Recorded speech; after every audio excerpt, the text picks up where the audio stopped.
warahmatullahi wabarakatuh.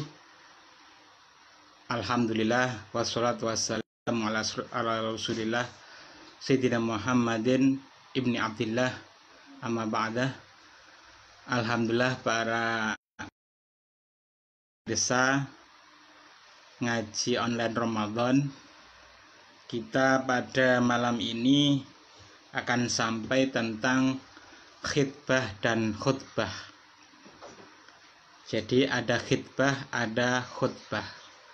Khitbah itu adalah lamaran, kemudian khutbah itu adalah khutbah.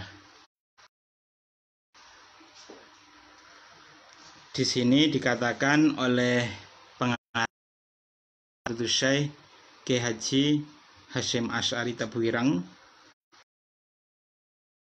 Ats-Tsalitsata Asyara, persoalan yang ke-13, yusannu taqdimul khitbati bikasril kha'i minal waliyi. Disunahkan mendahulukan lamaran, yaitu bikasril kha' minal waliyi, dari wali.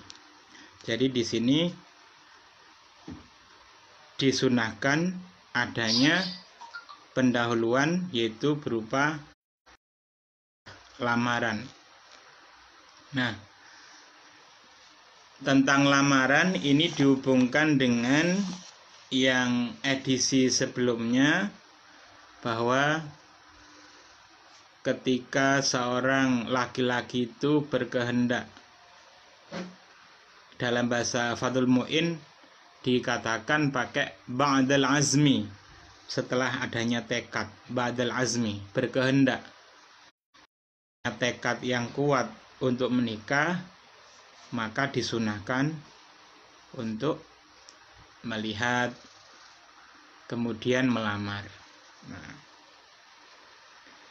ini kita padukan dengan sebuah hadis an Jabir ibni Abdillah radhiyallahu anhu qala sami'tu an-nabiy sallallahu alaihi wasallam yaqul idza khadaba ahadukum al-mar'ata faqadara ayyara minha ba'dama yad'uhu ila nikahaha falyaf'al. Idza khadaba ahadukum, ketika kalian mengkhitbah, ketika salah seorang kalian mengkhitbah, melamar al-mar'ata, melamar perempuan, faqadara, maka ahad ini, seorang ini mampu, ayyara, mampu melihat, minha, dari mar'ah, melihat mar'ah, yaitu ba'dama yad'uhu ila nikaiha, mampu melihat sebagian sesuatu yang bisa menarik bagi seorang ini ila nikaiha, untuk menikahi mar'ah. Jadi jika mampu melihatnya, yaitu sesuatu yang dengan penglihatan itu akan justru menarik untuk menikahinya, maka falyaf'al, maka laksanakanlah.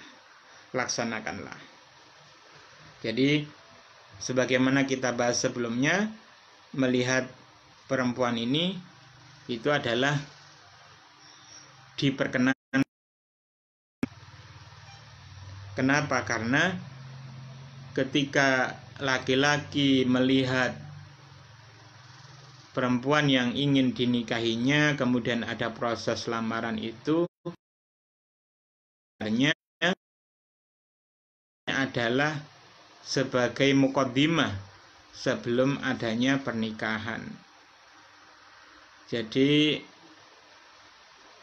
kenapa disyariatkan lamaran atau khitbah? Karena khitbah itu makna dasarnya adalah sebuah permohonan atau permintaan dari seorang laki-laki kepada perempuan atau walinya atau keluarganya, yaitu permintaan atau permohonan pernikahan. Jadi proposal, ya, proposal pernikahan itu adalah khitbah atau lamaran. Nah, kenapa ada syariat lamaran ini? Karena Rasulullah sendiri di dalam banyak hadisnya menghendaki kita didorong oleh beliau untuk melihat orang yang mau dinikahi. Mengapa harus dilihat? Mengapa kemudian ada lamaran? Hikmahnya, fungsinya adalah agar mengetahui. Jadi si laki-laki akan mengetahui bagaimana si perempuan, mengetahui keluarganya. Yang laki-laki mengetahui keluarga perempuan, yang keluarga perempuan mengetahui keluarga laki-laki. Karena itu di adat sebagian masyarakat kita ada balasannya. Jadi ada ta'arufan, kemudian ada balasan, laki-laki berkunjung ke perempuan, kemudian perempuan juga mengunjungi pihak laki-laki. Jadi belakang masing-masing, keluarga masing-masing. Nah, ini adalah ta'aruf, perkenalan yang syar'i. Kenapa? Karena walaupun melihat berulang maka tidak masalah. Jadi laki-laki melihat perempuan dalam rangka khitbah, lamaran, itu tidak masalah. Sebagaimana perempuan melihat laki-laki juga tidak masalah. Tetapi tidak masalah tadi itu tidak apa-apa setelah ada kehendak lamaran dari laki-laki.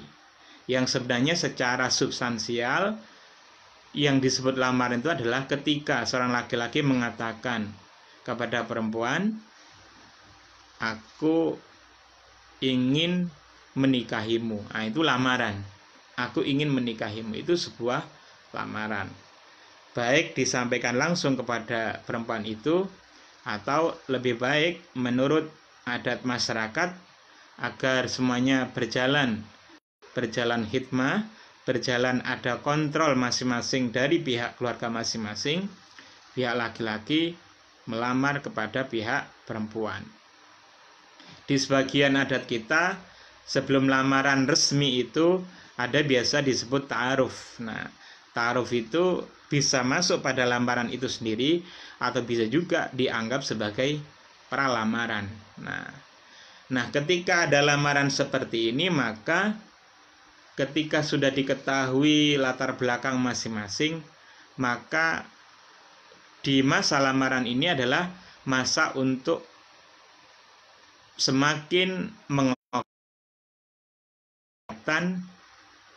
ikatan cinta bagi masing-masing, benih cinta. Jadi sudah mulai, hikmah berikutnya adalah adanya kemantapan. Kenapa? Karena kalau sudah dilamar itu sudah mantap, ya separuh mantap lah. Kenapa? Karena kalau orang bahasa sederhananya itu adalah ya hampir payu, hampir laku. Sudah ada yang melamar, sehingga kemudian hati ini tidak gelisah, sudah mantap, sudah tenang, sudah tumbuh benih-benih cinta, sudah tumbuh simpati bagi masing-masing. Tetapi lamaran ini statusnya tetap orang lain. Jadi tidak boleh berdua-duaan saja, nggak boleh berdua-duaan. Yang ketiga adalah setan. Jadi pada masa lamaran ini belum boleh berdua-duaan. Kenapa? Karena belum halal, belum menjadi suami, belum menjadi istrinya. Yang halal bagaimana? Ya, yang halal adalah kunjungan tadi itu. Kunjungan beberapa kali.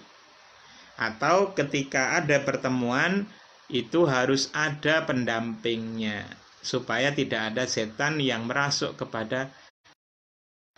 Kenapa? Karena masa lamar ini adalah masa yang rawan.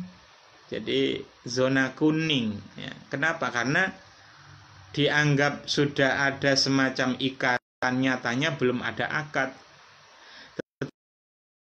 Apa-apa nyatanya sudah ada proposal, sudah ada permintaan untuk menikahi. Jadi ini atau muqaddimah sebelum akad nikah.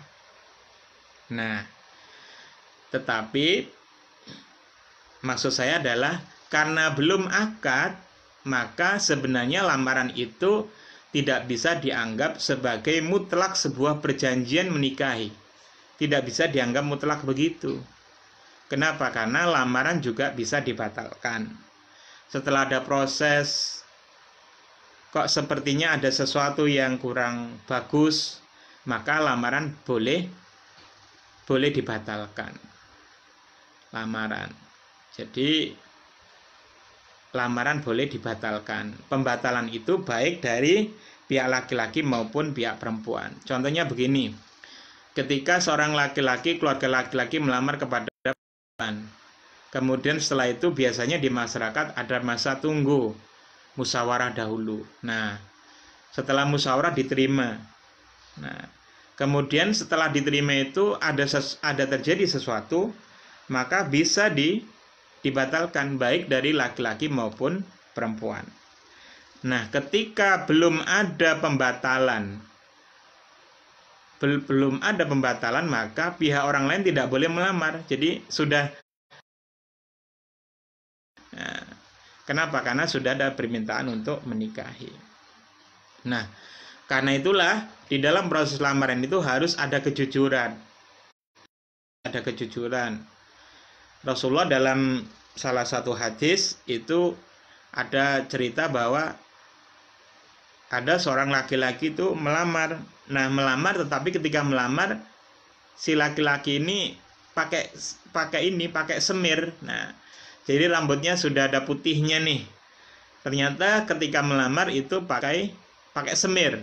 Nah, kemudian ini tidak diperkenankan. Semirannya boleh, tetapi harus dijelaskan. Mohon maaf, misalnya seperti ini, saya ini posisi melamar, saya ini semiran. Nah, sebenarnya saya itu rambutnya sudah ada yang putih. Ya. Itu harus dijelaskan supaya tidak terjadi unsur penipuan. Jadi dari awal tuh harus betul-betul jelas. Betul-betul jelas. Jadi memang ada hak untuk membatalkan. Tetapi tidak bisa sewenang-wenang begitu. Sebenarnya bisa disiasati. supaya tidak terjadi kekecewaan yang terlalu besar atau peluang berhasilnya itu lebih banyak, maka harus ada diskusi yang intensif antara yang dilamar dengan walinya. Ini ayah, ibu, ini mau ada yang melamarku, kira-kira seperti apa. Lalu kemudian si perempuan ini sebelum mau dilamar itu dia bisa melihat keluarga si laki-laki, baik dia sendiri atau mengirim utusan. Demikian juga dari laki-laki mengirim utusan. Nah, semuanya dimaksimalkan supaya terjadinya kegagalan itu bisa diminimalisasi. Nah, asalkan penggagalan itu tidak karena sesuatu kezaliman, karena ada unsur tertentu yang bisa dibolehkan, maka tidak apa-apa. Nah, jadi karena bukan mutlak perjanjian menikah harus pasti, maka boleh jadi ada penggagalan, tetapi bisa diminimalisasi seperti yang tadi itu. Jadi pintu pergaulan yang lebih intensif antara laki-laki dan perempuan itu ya ta'aruf atau pralamaran itu.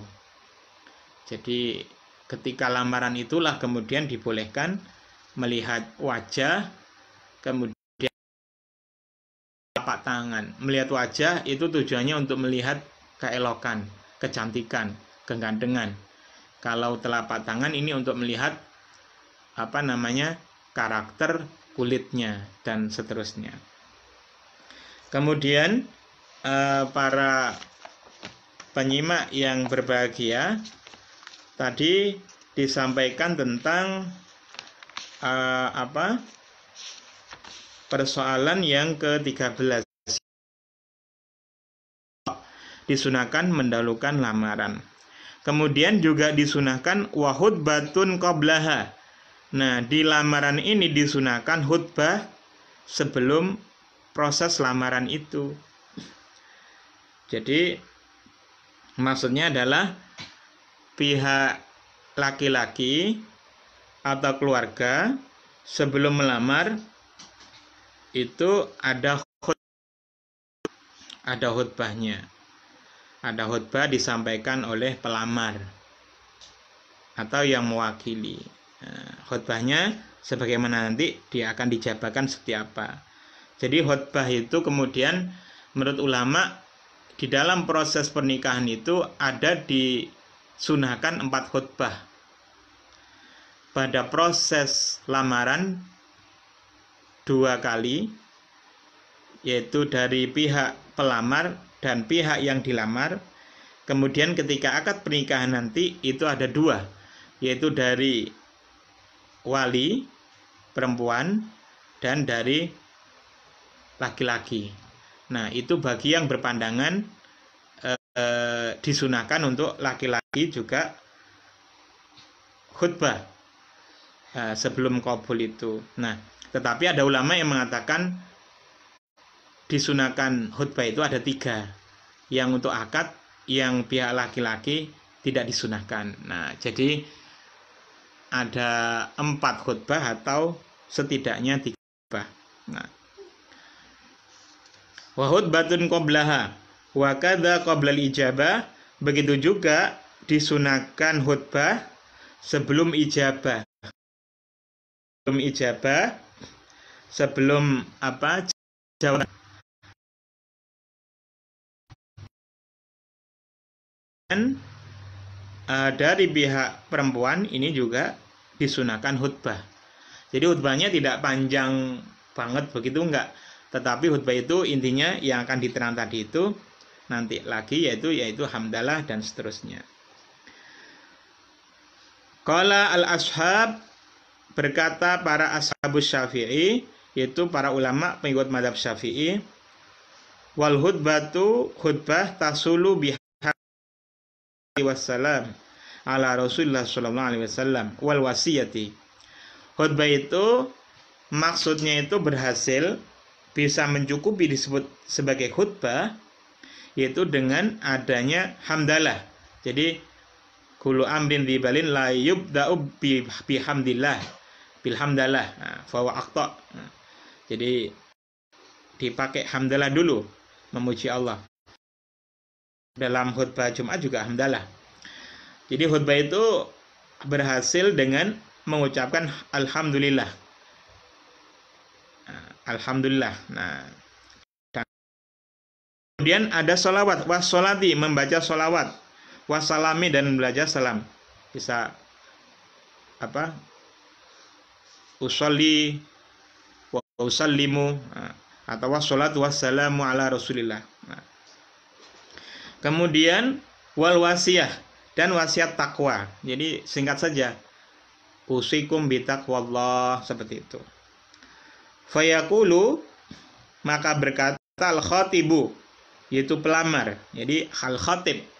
Jadi kalau al-khatib kha-nya pakai alif itu adalah pelamar. Tapi kalau kha-nya dikasih setelah kha langsung ta, setelah ta itu ya, khatib, maka itu namanya apa? Pengkhutbah. Nah, kalau khatib itu pakai alif itu pelamar. Tetapi pelamar juga bisa berkhutbah juga. Nah, ini buktinya. Khatib yang berkhutbah. Nah, al-khatib wa huwa khatibun. Nah, jadi khatib yang khatib. Pelamar ini berkata, jadi ini artinya adalah khutbah sebelum lamaran. Nah, ini. Fayaqul khatib qablal khitbah. Nah, pelamar sebelum melamar ini ketika nyampe ke rumah dari keluarga perempuan mengucapkan begini, bismillah walhamdulillah wassalatu wassalamu ala Rasulillah usikum ibadallah wa nafsi bitaqwallah amma ba'd faqad ji'tukum khatiban karimatakum aw fatatakum fulanatan. Nah, seperti itu. Jadi cukup seperti itu saja khutbahnya, singkat. to the point. Nah, ini sebagai mukadimah nanti pernyataan-pernyataan yang diucapkan dalam bahasa kita masing-masing. Jadi dimulai dengan bahasa Arab seperti ini supaya khidmah, ada nuansa yang sakral. Jadi kalau diartikan bismillahi dengan menyebut nama Allah, walhamdulillah segala puji bagi Allah, wassalat wassalam ala Rasulillah, sholawat dan salam semoga tercurah kepada Rasulullah SAW.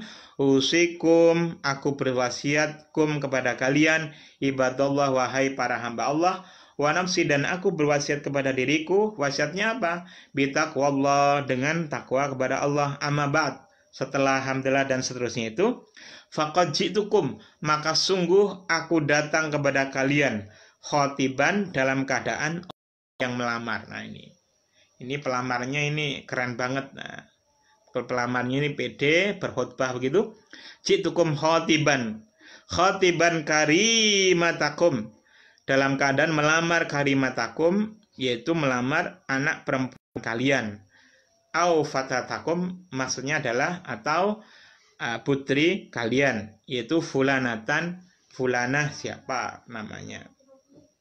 Kemudian wa ingkana, jika ada yang pelamar itu iku wakilan, merupakan wakil, jadi yang ngomong bukan pelamar itu sendiri tapi wakilnya, diwakilkan kepada orang lain, kepada keluarga, atau biasanya kepada tokoh masyarakat supaya lebih bergema, supaya lebih berwibawa lamarannya itu. Maka wakil tadi itu, wakilnya itu berkata begini, ja'akum muwakkili auji'tukum anhu khatiban karimatakum. Ja'akum wakili, telah datang kepada kalian, yaitu orang yang mewakilkan kepadaku. Nah, auji'tukum, jadi khatibnya ada di majelis itu, tetapi tokoh masyarakat biasanya. Auji'tukum anhu khatiban, atau berkata auji'tukum, aku datang kepada kalian, anhu, atas arah muwakil, khotiban, dalam keadaan orang yang melamar karimatakum, putri kalian. Jadi saya datang kepada kalian, anhu, yaitu mewakili khotib, khotiban, dalam keadaan melamar putri kalian. Nah, kemudian setelah ada khutbah dari pelamar maupun orang yang mewakili pelamar, kemudian ada, kalau di dalam bahasa kita ada pengantar lain, diterjemahkan seperti itu supaya dipahami.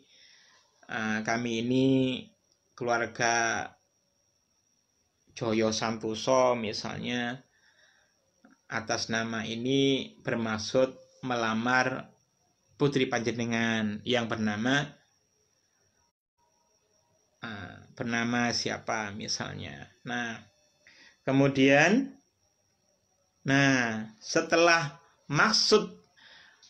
khutbah dari pelamar atau yang mewakili tadi itu sudah disampaikan, kemudian maka pihak perempuan, pihak wali itu juga membalas dengan khutbah. Nah, fayatubu, maka berkhutbah juga al-waliyu, wali perempuan, wali calon istri, au naibuhu, atau naibnya, penggantinya wali, kadzalika, sama juga seperti khutbahnya khotib tadi itu. Nah, kemudian khutbahnya sama atau serupa, pokoknya ada hamdalah, ada sholawat salam, kemudian ada wasiat takwa, seperti itu saja. Jadi unsurnya hamdalah, sholawat salam, kemudian lalu kemudian ditambahi maksud tujuannya. Nah, kemudian setelah menjawab yang serupa itu, maka setelah hamdalah, sholawat salam, wasiat, kemudian sumayakulu, wali perempuan tadi itu berkata begini, kalau menerima catatannya. Kalau belum menerima, masih mikir-mikir, ya disesuaikan dengan bahasanya. Bisa jawab gini kalau Mas mikir, terima kasih atas kedatangan dari pihak Bani Joyo Santoso. Nah, kami terima kasih sekali, merasa tersanjung telah datang. Kemudian pada berikutnya urusan ini akan kami musyawarahkan dalam keluarga kami, atau kami serahkan sepenuhnya. Tapi untuk proses jawabannya kami mohon bersabar, akan kami jawab beberapa hari lagi. Nah, seperti itu. Itu kalau ditunggu, kalau tidak langsung dijawab. Nah, lebih baik bagaimana? Lebih baik dijawab langsung.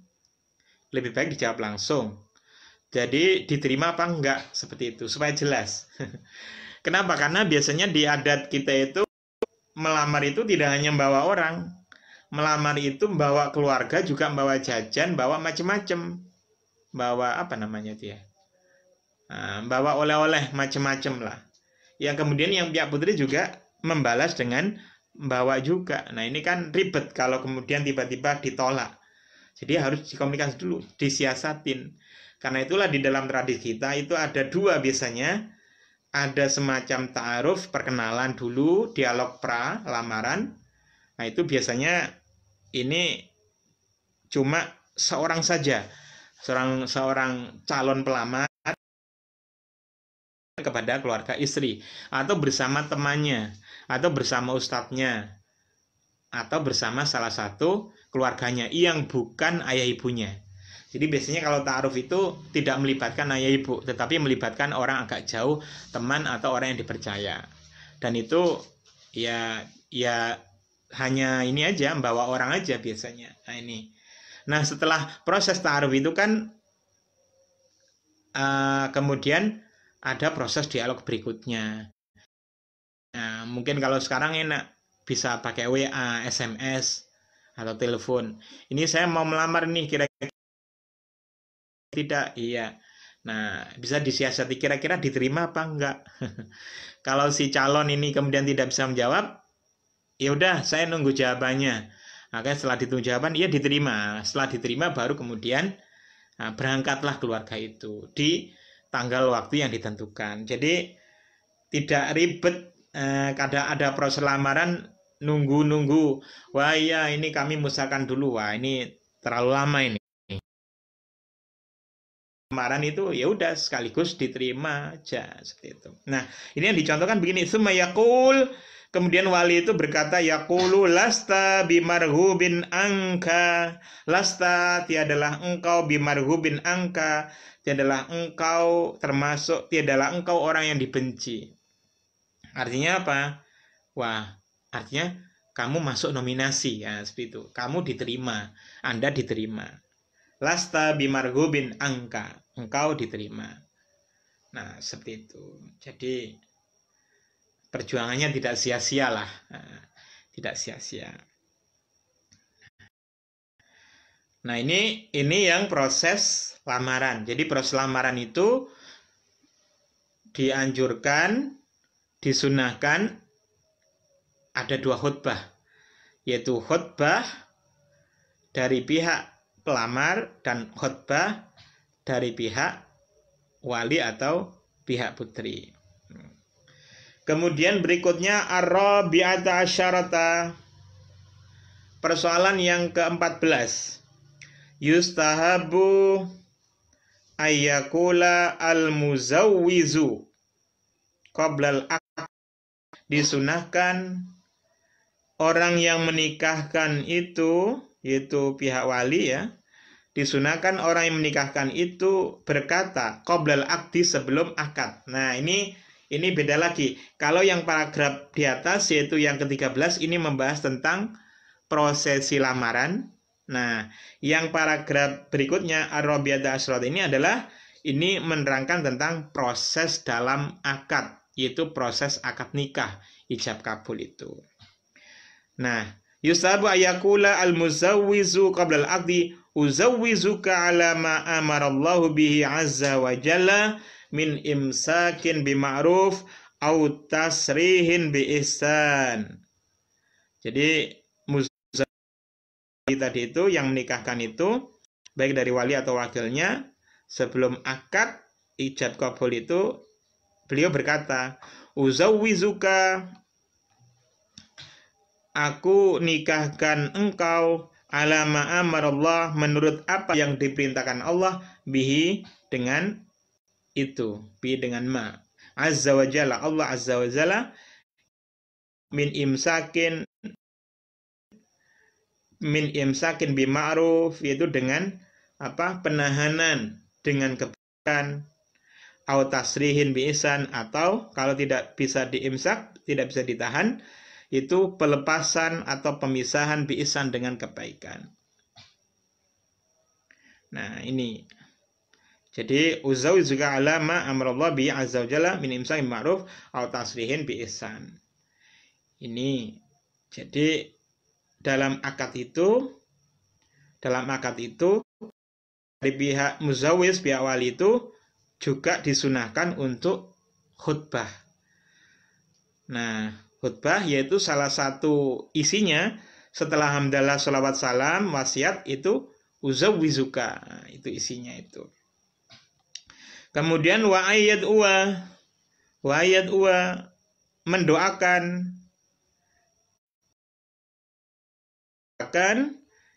disunahkan mendoakan lahuma bagi dua mempelai ba'dal aqdi, setelah akad, setelah selesai khutbah itu, kemudian perkataan yang tadi itu kemudian ada ijab, ada qabul. Ada ijab, ada qabul. Nah, ini berarti namanya ba'dal aqdi, setelah akad. Itu setelah khutbah, setelah prosesi akad nikah yaitu ijab qabul itu selesai, disunahkan juga muzawis itu mendoakan nikahkan atau orang yang ditunjuk. Disunahkan mendoakan keduanya ba'dal aqdi bil khair, dengan kebaikan, kebagusan, wal barokati, dan keberkahan.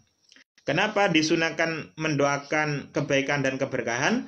Lima rawa Abu Hurairah, karena ada riwayat dari Abu Hurairah radhiyallahu anhu, anna Rasulullah sallallahu alaihi wasallam, Rasulullah kana idza rafa'al insana, beliau itu ketika mendoakan kepatutan bagi manusia, rofa, mendoakan kepatutan, mendoakan kepatutan, kesentosaan, perjodohan bagi manusia, yaitu dalam keadaan idza tazawaza, itu manusia ketika dalam prosesi pernikahan, aida alahu, maksudnya rofa adalah aida alahu bilittifaq. Maksudnya rofa adalah Rasulullah itu mendoakan lahu bagi insan bilittifaq, dengan kecocokan. Nah, mendoakan kecocokan, wal istima, dan perkumpulan yang baik. Kemudian Rasulullah berdoa begini, ini setelah akad ya, setelah akad selesai, beliau berdoa begini, berkata Rasulullah SAW, bersabda, barakallahu laka, barakallahu laka, barokah, semoga Allah memberkahi, laka, bagimu, wahai mempelai laki-laki, wa baraka alaika, dan juga semoga Allah memberkahimu, sehingga engkau sabar. Wa jama bainakuma, dan semoga Allah mengumpulkan bainakuma, di antara kalian berdua, fi khairin, di dalam kebaikan. Jadi doanya adalah doa keberkahan dan doa kebaikan. Nah, ini mengapa yang diarahkan pertama adalah laki-laki, barakallahu laka, semoga Allah memberkahimu, laki-laki. Kenapa? Karena berkah Allah untuk laki-laki ini, karena laki-laki ini adalah sebagai qawam, sebagai penopang keluarga, atau bahasa mudanya adalah sebagai pemimpin. Nah, sebuah satu kesatuan, organisasi, perkumpulan itu akan baik kalau pemimpinnya baik. Nah, kalau pemimpinnya tidak baik, bagaimana bisa diharapkan perkumpulan itu akan menjadi baik? Karena itulah pemimpin itu menjadi kunci. Karena itulah yang disasar oleh Rasulullah, yang diutamakan oleh Rasulullah adalah keberkahan bagi laki-laki itu. Nah, kemudian keberkahan semoga si laki-laki ini, suami ini sabar dalam proses.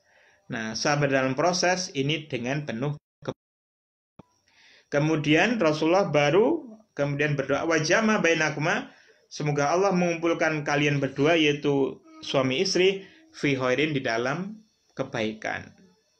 Nah, jadi ini adalah bagian bahwa pernikahan itu adalah sungguh begitu sakral,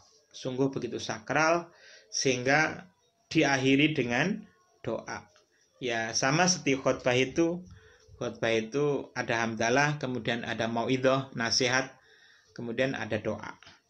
Jadi akad pernikahan ini dipungkasi dengan doa, barakallahu laka wa baraka alaika.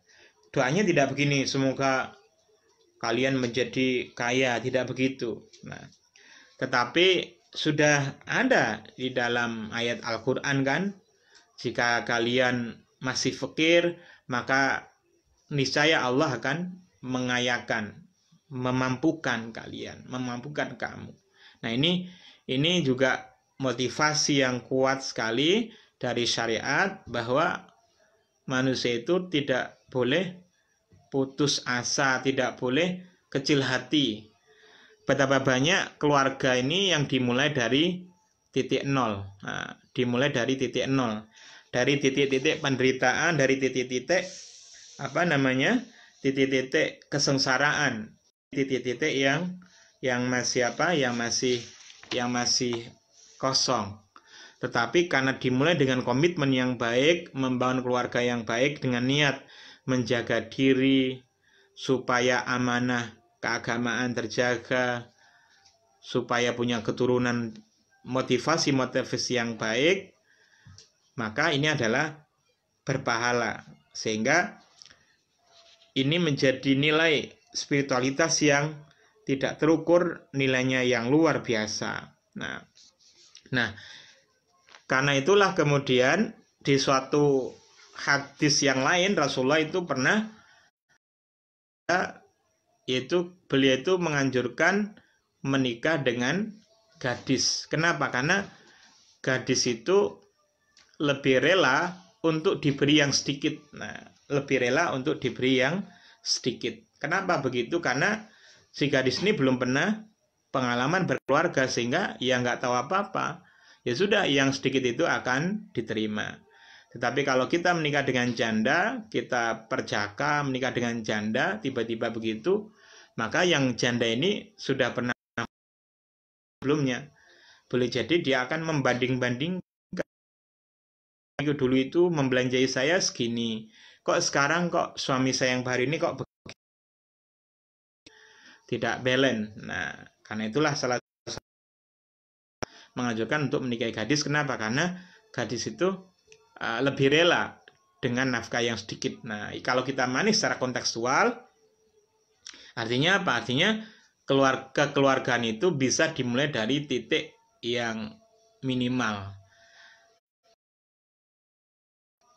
Ngontrak bersama, ngekos bersama. Itu kan kemudian terjadi anugerah, berkah, rizki, kemudian keluarga itu menjadi keluarga yang alhamdulillah rizkinya lancar, itu kan menjadi kenangan. Nah, bisa diceritakan kepada teman-teman, kepada anaknya, Nduk, Le, ayah ibumu dulu itu pernah berkeluarga, itu ngekos cuma satu kamar itu cuma satu kamar sempit, tidak punya barang apa-apa, barangnya sedikit.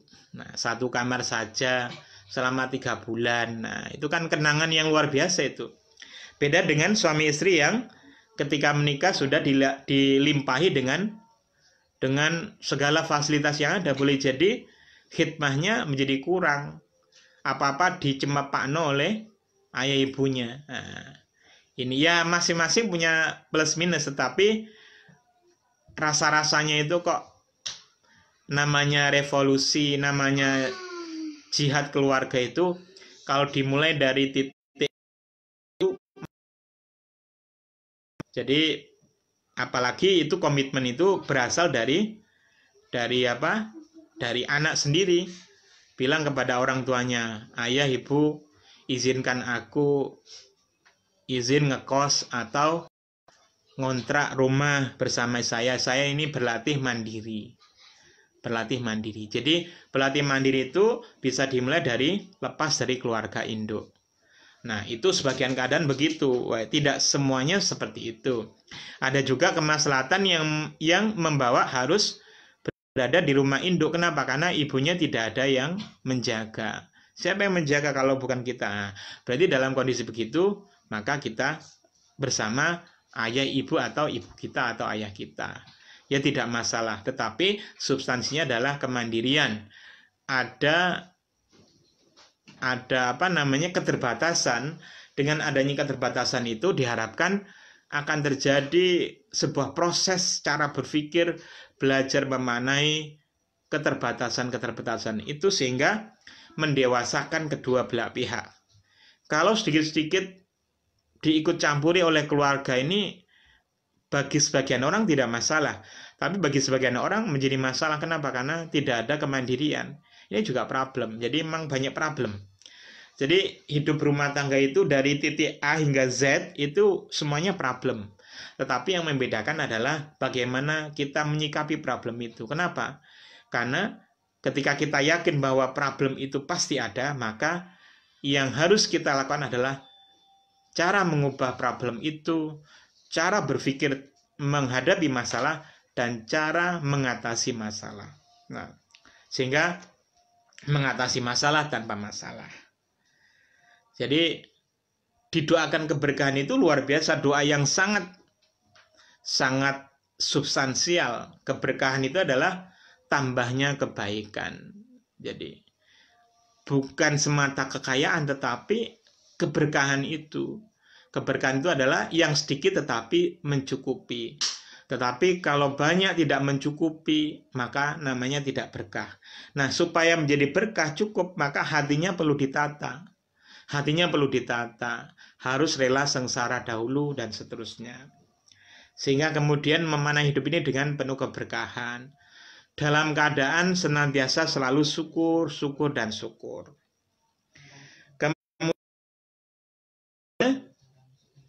yang paragraf berikutnya, Sata Asyarota, persoalan yang ke-15, qala, berkata al-alama, ulama yang sangat alim, al-Qalyubi, yaitu Syekh al-Qalyubi, fi babi sholatin nafli, di dalam bab